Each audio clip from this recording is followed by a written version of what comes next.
Good evening and welcome.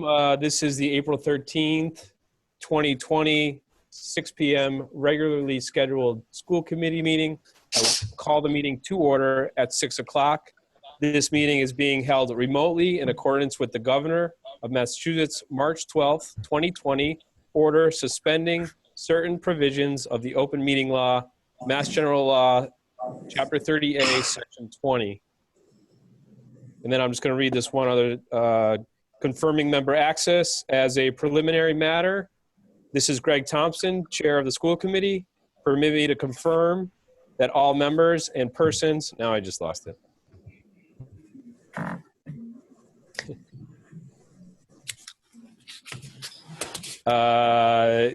Anticipated on the agenda are present and can hear me. So again, as with our last meeting, I'm just going to go through the members. If you could just say here when I say your name. We'll start with Sarah Trulio. Here. William Fonseca. Here.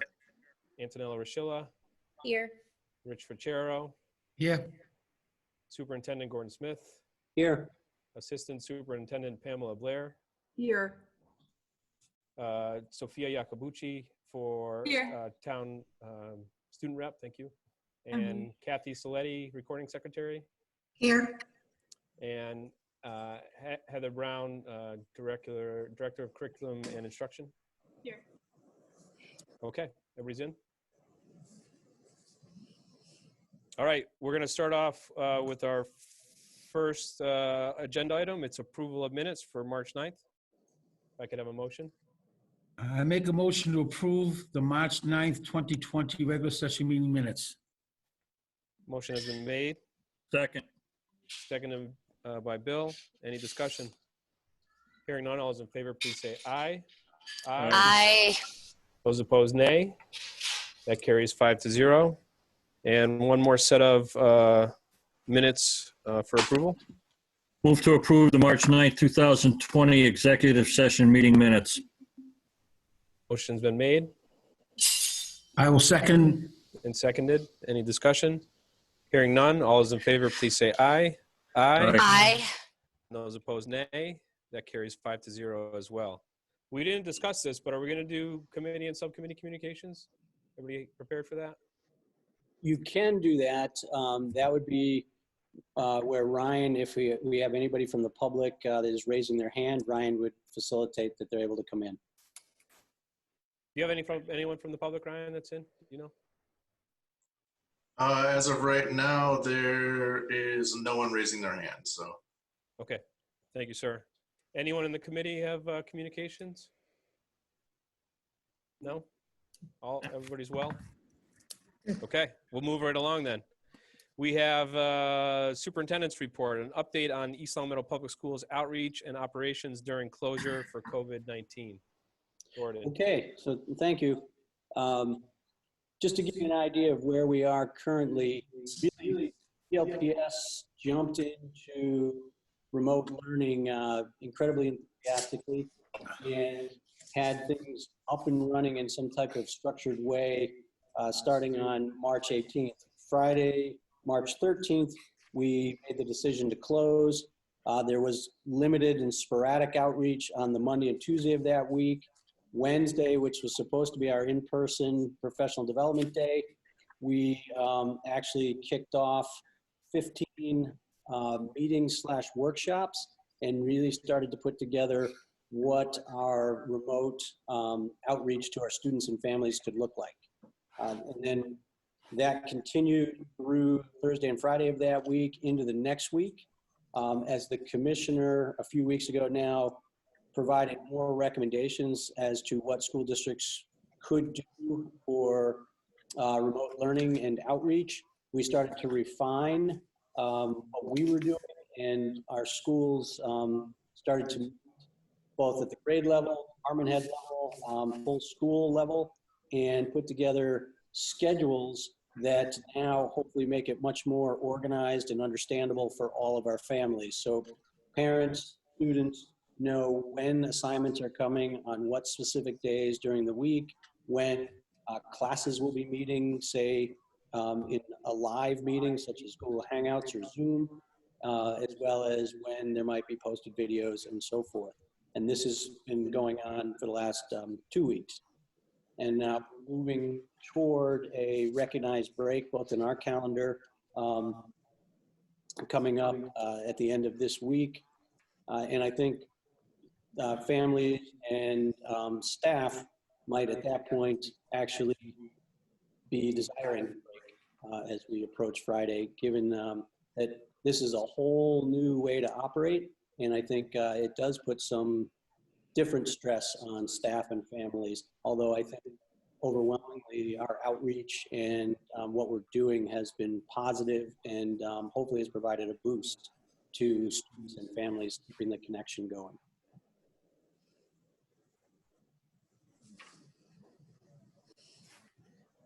You're muted, Greg.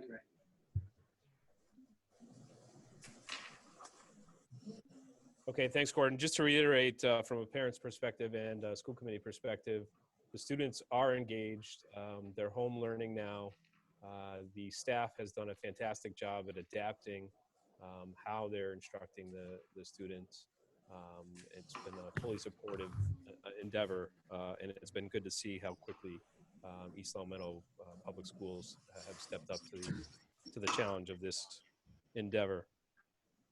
Okay, we're going to move on to the next item of business, East Long Meadow Public Schools plan for the Student Opportunity Act.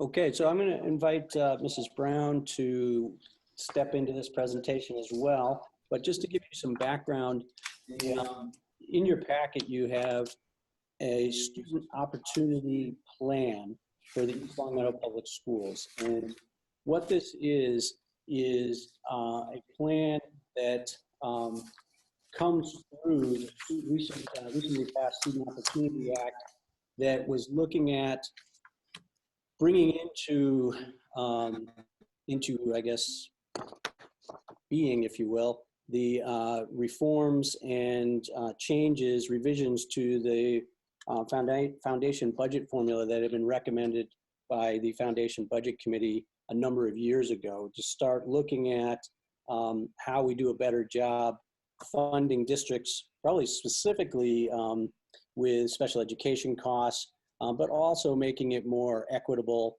for all districts, because we know across the Commonwealth you have poorer communities and wealthier communities, and often there is an inequity there in terms of what is being offered. And so that's where this plan came into being. For us, ELPS, it actually allows us to continue some of the work that we've already started with our Diversity and Equity Steering Committee.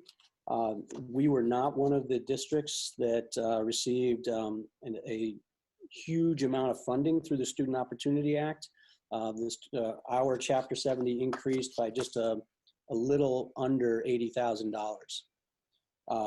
But the way we focus this plan, we can start to look at two very specific areas that actually incorporate or can be incorporated into the work we're doing with our Diversity and Equity Steering Committee, which is a committee that not only started last year, but brings in 21 people who are representative of the many different constituencies that we have making up ELPS.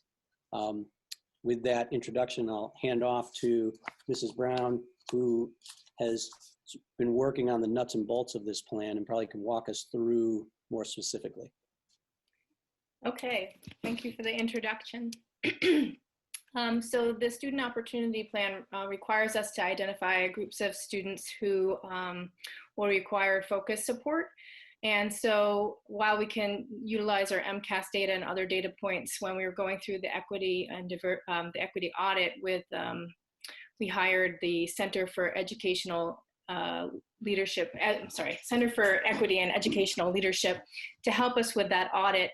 And the nice thing about their organization is that they don't really do an audit of us, they do an audit with us. And so they really build capacity while we're going through the work. We are the ones who look through the data We are the ones who were working on a root cause analysis. And so in addition to what we already knew, the things that got uncovered were that we need to better support our non-English speakers, sorry, I should say, our folks who are speaking English as a second language, our students with disabilities, our students who, as the state labels them, economically disadvantaged, as well as our students of color. And we looked at data such as the MCAS, but we also looked at the vocal data, which is a survey that is put out by DESE that each student takes after the MCAS. And we had really high participation in that, so the data was useful. And so as a result of the equity audit, we're still waiting on the results of that and the report. But like I said, we were really doing this work as a committee. There are two major things that we already saw. And so we tied this into the Student Opportunity Act application here. And one of those is diversifying our educator workforce. So really trying to eliminate implicit bias in our hiring process, as well as recruiting a more educators from a more diverse background. And so we already have some things in place, but what we would do is improve our efforts around mentoring and induction with new hires. So the recruiting that we need to do doesn't really cost any money, but once we do get folks, we need to improve our mentoring program. In addition to that, we also just need to have more culturally responsive professional development for all of our staff. So we will work on this in this section for recruitment and hiring.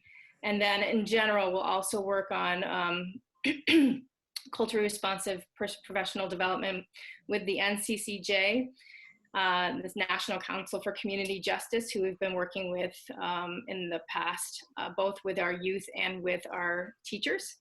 And in addition to that, we would like to work with Panorama Ed. They have a student success dashboard. We've been trying to create a dashboard as a district from scratch to really make it our own, but it's been a very long process, and as we've been doing that, it looks like some folks have caught up with the needs of education. And so Panorama Ed, it would be a great tool for our multi-tiered systems of support, because it not only looks at academics, but also social emotional data as well. They have surveys that they worked with Harvard to create in order for us to monitor that.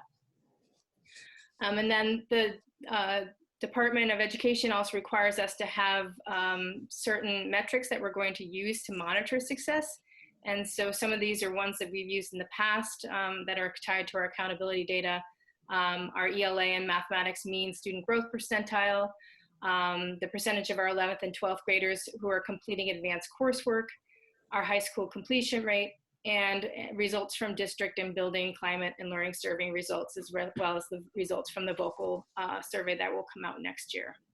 Well, I take that back. Since MCAS has been canceled, we might have to come up with our own vocal survey. Question?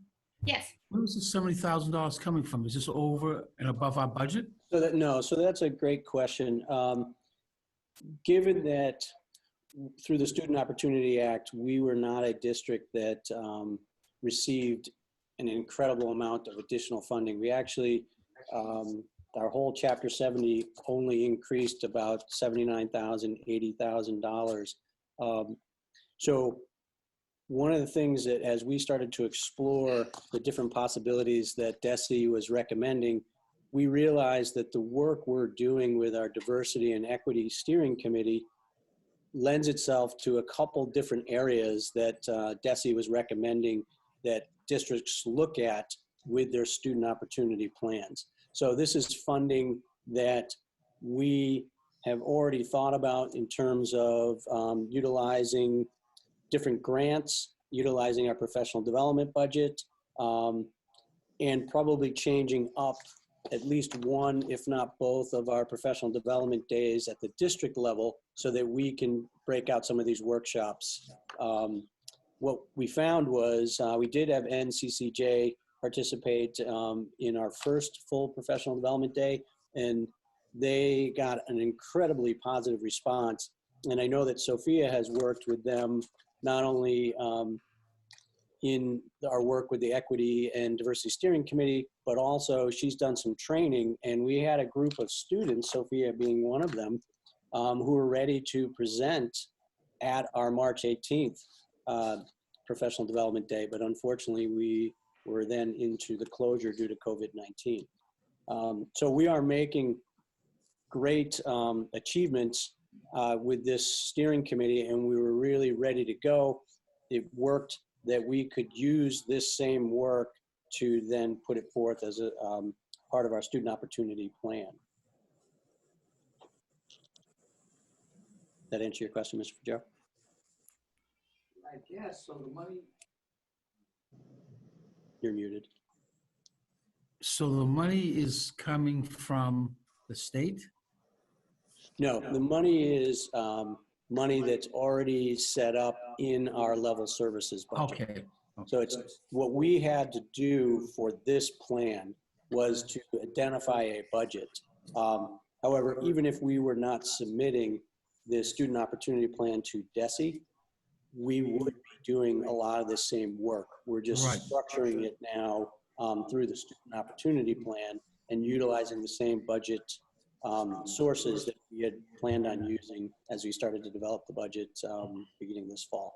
Okay, thank you. It would be nice if DESE or Yeah. the state gave us more money, but no, this is existing money. That's a good question. Go ahead, Sarah. Heather, can you tell us a little bit more about the Panorama Ed dashboard? Is that teacher facing, administrator facing? Is that for family use? And then what kinds of data points would it be housing? And then I guess based on that, would there be a subsequent cost like for hosting data beyond the initial $20,000? No, actually, that's all inclusive, which is nice. So the dashboard would hold our attendance data, any kind of discipline data, basically anything that's in our student information system it works with. And then in addition to that, our iReady data, our MCAS data, we've talked to them about putting in PSAT and SAT data to have really a robust amount of points to look at for trends.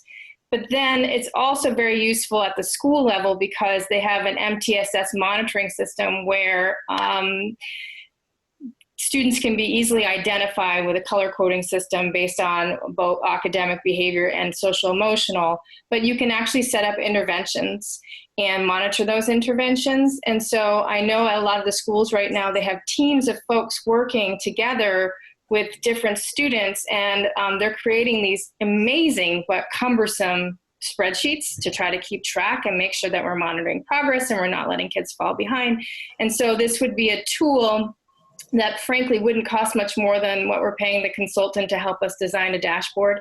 And it gives us everything we need without having to wait for it to be created. And it's really the idea is to make sure that we're supporting all students and, in a way that's efficient and useful to all the schools. Thank you. And just as a follow-up, I'm assuming it would be historical in nature. So if I'm an 8th grade teacher, I would be able to look back at 7, 6, so on and so forth. So back. Thank you for pointing that out. So in addition to looking at district trends and using it for individual student monitoring of interventions, teachers can also access all of this information for their students going back. Now, this first year would only have the year prior data, but then we would build, so every year we'd have all of our historical data in there as well. That's great. Thank you for clarifying. To Mrs. Brown's point, we often during the summer are providing these massive spreadsheets to try to combine all of this information and then send it out to the different schools.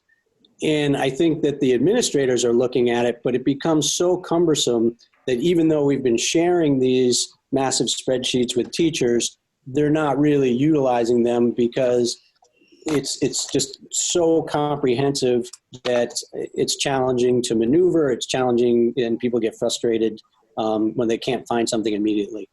And that's what we were trying to do with the dashboard, is create visualizations and filters and things. And it is coming along, but it's not as quick as just buying a product that seems to be working for a lot of a lot of school districts across the nation, including some Massachusetts districts who also use our student information system.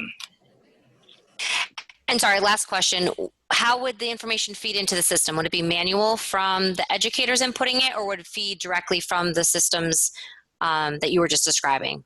It would feed directly from our student information system, and then for iReady and MCAS, we would give, I would work with the data specialist to give the CSV files to Panorama. And then if we decided to do, for example, monitoring BAS or AVMR data, they can also incorporate Google Sheets information as well. So that would really kind of minimize what teachers had to add with just what they are doing with Google Sheets. Okay, awesome. Thank you, Heather. So we do, if there are no other questions, we do need a vote on this. That's part of the regulation that it is brought before a school committee and voted on and approved. And then we submit it through a DESI portal. So we're approving the plan, Gordon? Right, you're approving the plan that as it's put forth, and then we can submit it once we have your approval. Can we approve it as it's put forth? I think Heather brought up a good point about MCAS.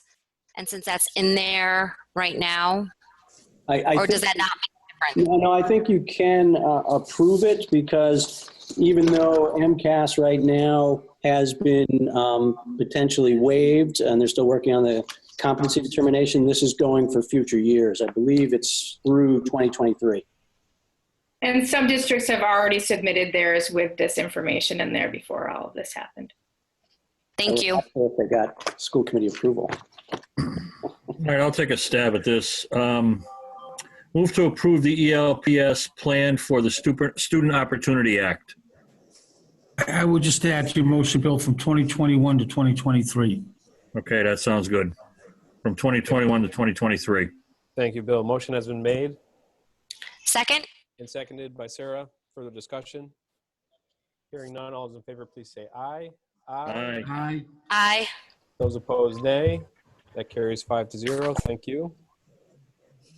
Okay, we'll move right along to some new business. We have our discussion of participation in school choice program for 2020-2021 school year. Okay, so in your packet, we have, I've provided the enrollment statistics for March. This is the statistics that we provide to DESI or 3 times a year, October, March, and June. So this is the most recent statistics. It breaks down race and ethnicity. It breaks down enrollment by grade level. It breaks down ELL population. It also breaks down special education population and so forth. So this is often helpful as we get into this discussion of school choice.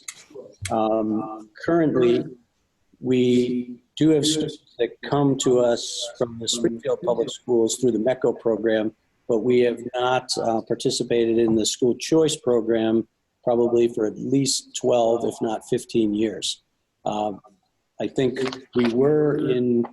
we did participate as a district in the school choice program in the very early 2000s and maybe even late 90s. But then at some point prior to me, voted to no longer participate.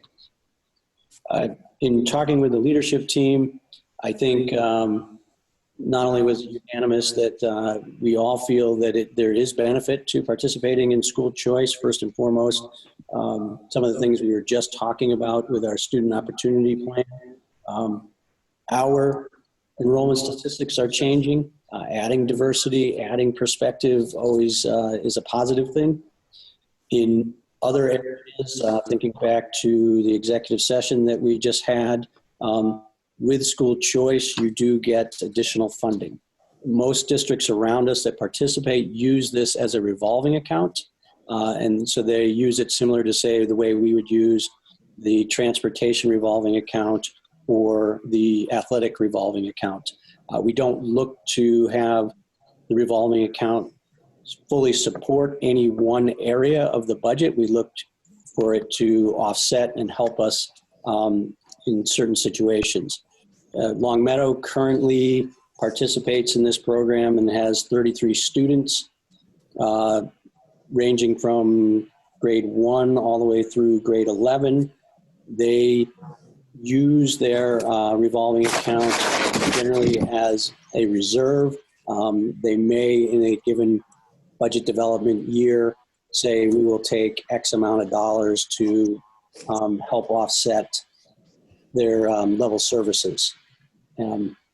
So it is something that we can certainly with our enrollment enter into, and the grade levels that generally families like to move at would be where you're starting at any given school, such as Maple Shade and Mountain View would be 3rd grade. If you go to the middle school, families look to come in at the 6th grade level, and certainly looking at high school coming into the 9th grade level. If you look at specifically our 5th grade class, we have 186 students, where the current 6th grade is 212. So we could easily take 10 students there and certainly not even reach the current level of the 6th grade that we have right now. At the 8th grade level going into 9th grade, we're at 209. You could easily take some students there, whether it be 5 or 10, and you wouldn't meet the level of the current 9th grade at 224. These are just examples. But that is a way to possibly enter into the program in a very structured and organized way, and then not advertise 100 for school choice, but look at possibly starting with 15. Mr. Smith, is it still $5,000 per student? It is still $5,000 as far as I know per student. I don't know if Mrs. Blair has any more recent figures on that, but I believe it's still $5,000. Yes, So it really doesn't even cover the cost of educating the student. I was just going to add that it is $5,000, but there is a special ed component that I think you can get additional funding. You would get additional funding if there was some special ed services, I believe. To answer Mr. Fonseca's question, it doesn't reach our per pupil expenditure. No, it doesn't. But taking in 10 students, let's say at the 6th grade level, would not cause an increase in cost per se, because we wouldn't hire new staff. We wouldn't be looking to, say, use the utilities longer than we currently are. So it's not really bringing on a cost. Okay. How do the students get chosen? It's a great question. So it's supposed to be a lottery draw. So what we would need to do if the committee votes to participate is we would need to advertise in a number of different ways, both in probably the Reminder, the Republican, but also on our webpage, maybe on other social media, and ask for applications. We would advertise how many slots and at what grade levels, and then provide obviously a deadline for those applications. And then once we have the applications, it's supposed to be a blind lottery draw. Gordon, do you know how many students choice out of East Long Meadow? Yes, the recommendation last few years, they've been in favor of venturing into school choice. But I think they like the idea of looking at specific grade levels where our enrollment may be down. Right. But how many of East Long Meadow students go to other schools? How many choice out?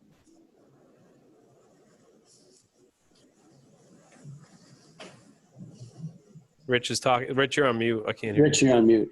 Yeah, Rich was talking. I'm sorry. So we had two questions. I said first was the leadership team was unanimous. And secondly, this Principal Allen and acting Principal Page agree to add 10 to the 5th going into the 6th grade and 10 in the 8th going into the 9th grade. Yes. So after our last leadership team meeting, Principal Allen said that we could take 10. We batted back and forth a few different numbers, and then I asked the principals to send me their recommendation. And so ultimately, Principal Allen said that he could take 10, and Acting Principal Page said that he could take 5. Does the money for those students go to those schools after? So the money actually, as far as I understand it, comes to the district, and we can set up a revolving account similar to, say, how we have a revolving account for transportation and for athletics. And therefore, that money can carry over. It's not money that then at the end of the fiscal year has to go back to anyone. So you say you won't gain $75,000. He's still muted. I know. There he goes. Mr. Vaccaro said, They're in the same room, so Oh, yeah, talking to each we other. are physically distanced. Mr. Vaccaro asked if we take the 15 students, would that mean that we would be bringing in $75,000? And yes, it would. Gordon, do you know how many students choice out of East Long Meadow? I want to say, I don't have the exact figure, but it's somewhere in the neighborhood of 7 to 9 students. Quite a few of them have gone to the Chinese, actually that's not choicing out, the charter school. Sabas actually is well, that's a charter school too. So I'm just going to say 7 to 9. I'm not sure the schools they're going to. I have So- one more. Go ahead, Sarah. If the school committee was to approve school choice for next academic year, and then the following academic year it wasn't reinstated or approved a second time, those students still remain in East Long Meadow Public Schools, or at that point would they have to return to their home district? The students remain in East Long Meadow Public Schools. And what about their siblings? Are they allowed to come here, their siblings? The siblings, to my knowledge, are not necessarily, you pull the lottery for the seats that you have. I would have to look into the guidance on how siblings are dealt with. But it's At not, one point- not an immediate approval. At one point, siblings did follow their siblings, families did, a complete family could come in once we voted to accept. Let's say an older brother or sister, an older child, and had 3 siblings, they would be allowed to come into our system without any further vote. That's the way it was a couple of years ago. I think it's not the case, though. What I understand it is if there's a slot open for that grade level of a sibling, then they would be off. But if we don't offer a spot in that grade level, that might be the way it was. that's how I understand it to be. Yeah. All right. That's how I understand it as well. You are only taking applications for slots that you advertise as being available. But I would have to look further into siblings. Should a family say have a sibling in one of those advertised grade levels? Right. Sophia, any thoughts on students from other towns coming to our district? I think it's a great opportunity, especially because people always have reasons for school choice, reasons why they want to come to our district. So I think it's important that we provide the opportunity. Anybody else have anything they want to say? Are we ready to vote on this tonight? So Do we have to vote on it tonight? We have to advertise in the month of April should we choose to participate. So you could vote on it, I suppose, on the 27th, but that would give us very little time to get advertising out. My only concern about this is given the current situation that everybody's in with the COVID-19 virus devastating budgets, I'm trying to be careful how I put this, but I've got a little bit of hesitation about adding students at any number given uncertainty going forward. But would it help our uncertainty a little bit in terms of financially? I'm wondering. 75,000, I'm not sure would do a whole heck of a lot right now. Right. I think it would be a start. So we perhaps do 20 students or 15 students this year, another 12 or 15 the following year. I think it compounds on itself. Yeah, it does, but we'd also have to look at what it does to class sizes. Yeah. So That's, that's always been my concern about what we're going to do to a specific class size on any given year. Right. So to that point, just using the example of Long Meadow, they currently have 33 students enrolled under choice, and they recommended to their school committee to take an additional 10 next year. So they would get the money that they're receiving for the 33 again, and then they would add 10 more students to that. So the leadership team's recommendation would be 10 Gordon going into 6th grade, and then 10 or 5 going into 9th. Acting Principal Page said recommended 5. 5. Could take 10, but that's not what he asked for. That was me pushing. Is there any value to, I see on the junior this year, the 11th grade, 174 versus the senior year, which is 50 more. Would there be any interest in students coming for just their senior year? Is that something that I see? Obviously, that's one of our lower enrollment, but I don't know that how many people you would get coming for just their senior. I think, Mr. Chair, that'd be dangerous for graduation requirements. Yeah. If they make up our graduation requirements in 1 year, that'd be awful difficult. Yep. No, understood. Good point.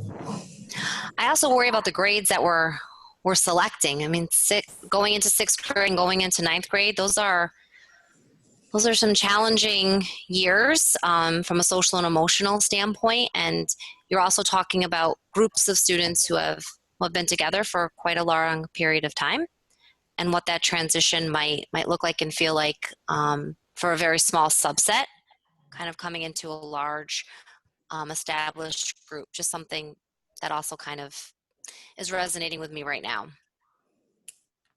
Yeah, it's an excellent point, and it's certainly one that we need to consider.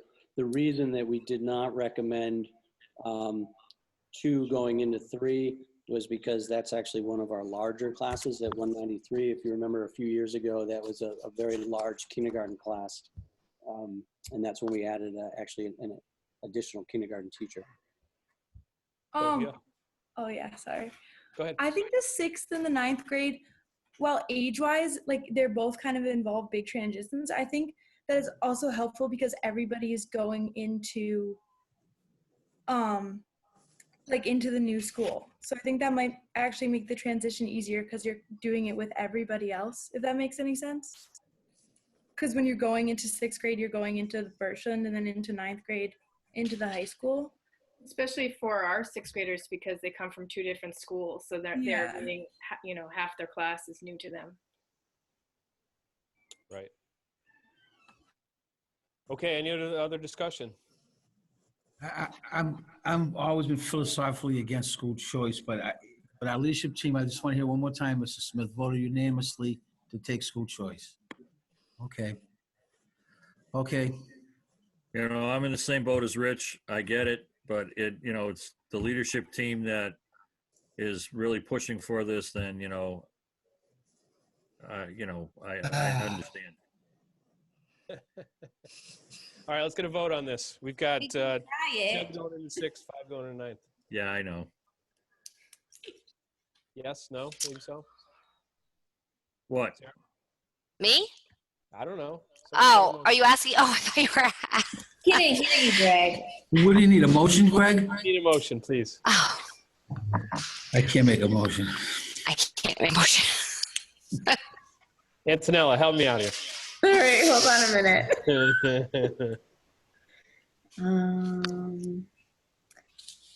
All right. No, I'm doing it.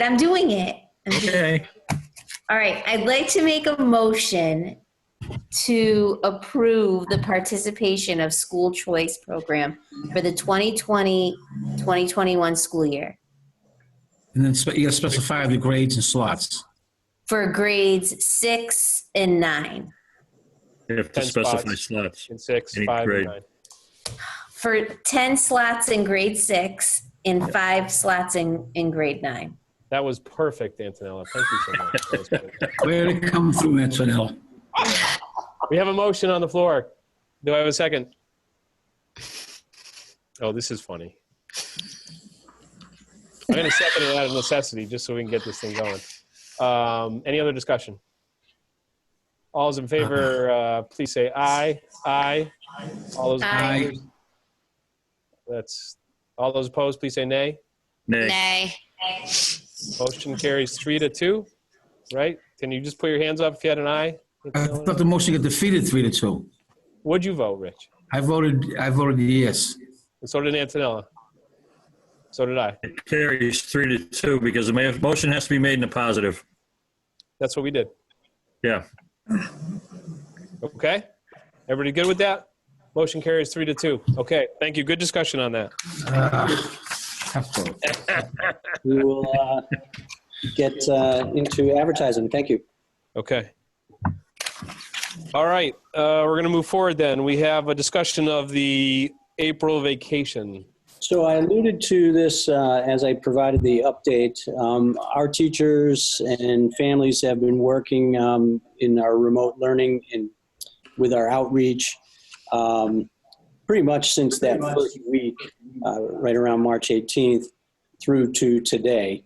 I think at this point in discussing this with the ELEA, with the leadership team and area superintendents, we have not reached consensus where everyone agrees to go one way or the other. But one thing that we have all agreed on in all of those different discussions is that certainly we all feel that when we're with our students and we're in person educating and working with our students, we all feel that's better than even the great outreach and remote learning we're doing now. So if we gain 4 additional days in June, we feel it's worth doing that. And we also feel in those discussions that it came out that people are feeling like a break might be needed at this point. In addition to putting together the outreach, as many of you may also be doing, we have faculty members who have their own children at home and have learning that's going on from that school system and from their teachers and so forth. And so our thought is there is an approved break that's already set in our calendar, and we would like to recognize it and go through the April break as a vacation. Either way, whether you get out June 19th by recognizing the break, or if you were to work through the break, you're still getting out the same week on June 15th. So you're gaining 4 days basically, but it's in that same week. I'll jump in. I like the break because I've heard only wonderful things about our staff and what our students are doing remotely. And I think it makes sense to give them all a break. It would be a 4-day break because one day, the Monday, would be a holiday. But for all the wonderful things I'm hearing, the wonderful comments, I think it makes sense to stay with our calendar the way it is. I would agree, Rich. I think this has really shifted what working looks like and feels like. And I think folks need and deserve a little bit of a break right now. And the opportunity to have our students back in front of us for 4 days is, I think, a shot we have to take, because that would be amazing to be able to see our students face to face for 4 additional days. And I think the kids need a break too. It's a lot of screen time. And I think they would benefit from just kind of having some time to disconnect from the screens and be able to just enjoy some time away from school, because it feels different for kids too. But echo you 100% that educators and students have been working tremendously and have done an amazing, amazing job creating a really quality remote learning plan. Well Sophia, said. how's your learning experience been? Sophia? How's your learning experience been? Yeah. It's been good for me, especially since we enacted like the kind of set schedule. Yeah. Because before then, like there was some conflict and some confusion, but now with that, it's pretty clear. And there's definitely, even though it's online, there's definitely work that has to be done every day. So having a break wouldn't be the worst thing. And I think for teachers as well. And then also the additional days at the end wouldn't be the worst thing either, because at this point, people really want to go back to school. So I don't think that there would be that much complaint about that if it did come to that. The amount of kids I can understand definitely what everybody's saying, and I do agree that teachers and students are doing a phenomenal job, and that they do need a break because this was really an out of control thing that nobody could see coming, and they took it on and they're doing phenomenal with it. Okay, so we're going to keep the break, and everybody can have some well-deserved rest. And to Sarah's point, hopefully the students get off the screen a little bit. But I know it's been useful. I know there's been a lot of positive discussion about what's actually happening here, not in the buildings anymore, but still in education in East Long Meadow. So just want to recognize that. So we'll move on then for our last item. If you're keeping the break, you don't have to vote because it's already in your voted upon or approved calendar. Okay. If you were choosing to do something different than recognize the break, then obviously there should be a vote. Okay. Sounds the consensus is that we're going to keep the break, so we won't have to vote. Right. Okay, great. Thank you for that discussion. And then we have Birchland Park Military Appreciation Day, May 21st, 2020. It's a flyover. Mr. Thompson, before we move on, just in case there's anybody from the public who might have questions around the break, I don't know if Mr. Quimby has anybody raising their hand. At the moment, let me see, is not. So if somebody wants to address the committee in your Zoom app, there's a button to raise your hand. If you want to do that, then I can select you and allow you to talk to the committee. And there is a chat. If you go to the bottom of your screen, there is one chat. Somebody has written in, teacher actually. Teachers I've talked to don't want to break and would like to teach through. So just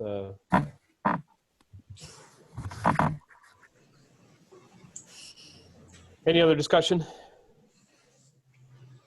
No? Okay, so it is a consensus of the board that we'll keep the break, and we'll keep moving forward with that.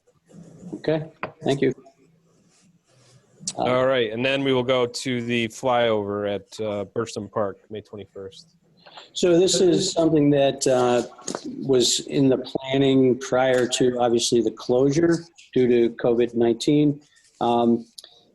Birchland Park has been working with one of their parents, I believe, and have the possibility, should we return, to have a flyover of Birchland Park on Military Appreciation Day on May 21st. And so they wanted to make sure that the school committee was aware. They've also alerted police department and fire department.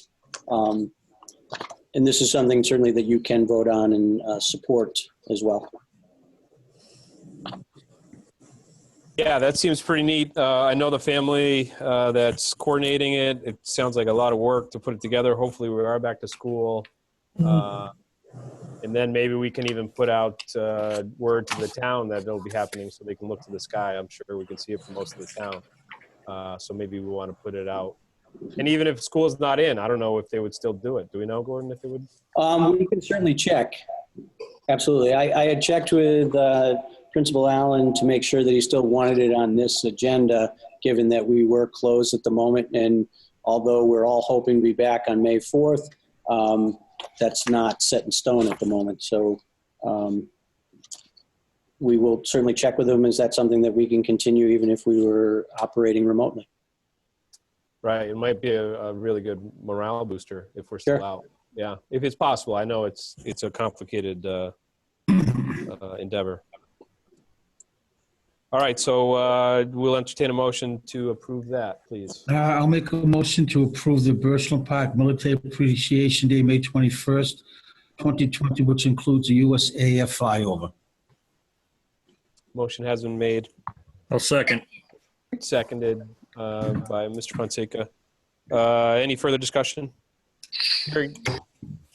Hearing none, all those in favor, please say aye. Aye. Those opposed, Aye. nay. That carries 5-0. Okay, and this brings us to the end of our meeting. A successful first attempt on Zoom for school committee. Thank you all for attending.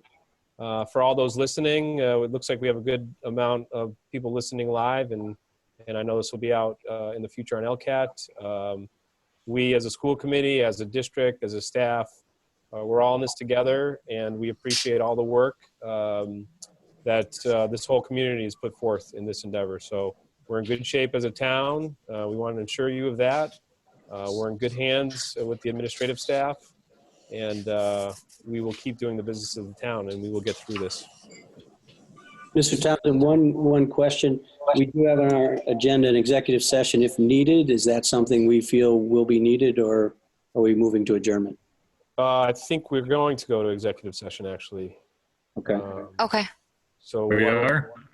we'll So move to go. what we would need is a motion to move into executive session. I will have to send out a link for that executive session. And then we would, in the motion, whoever's making that motion would just say to return to open session, simply to adjourn. Gordon, I can use this meeting and make it executive and remove all the panelists or attendees. Okay. If that's what the school committee would like to do. All right, let's take a motion to that effect, please.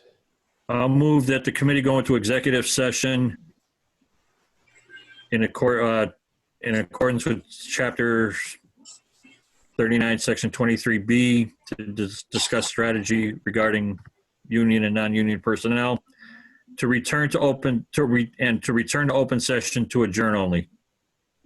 Motion's been made. It'd be strategy for collective bargaining with union and non-union personnel. That's the language. Okay, we'll go with that. The Yep. motion has been made. Do I have a second? Second. All those in favor, please say aye. Aye. Aye. Aye. Aye. Those opposed, nay. That carries 5-0. We are moving to executive.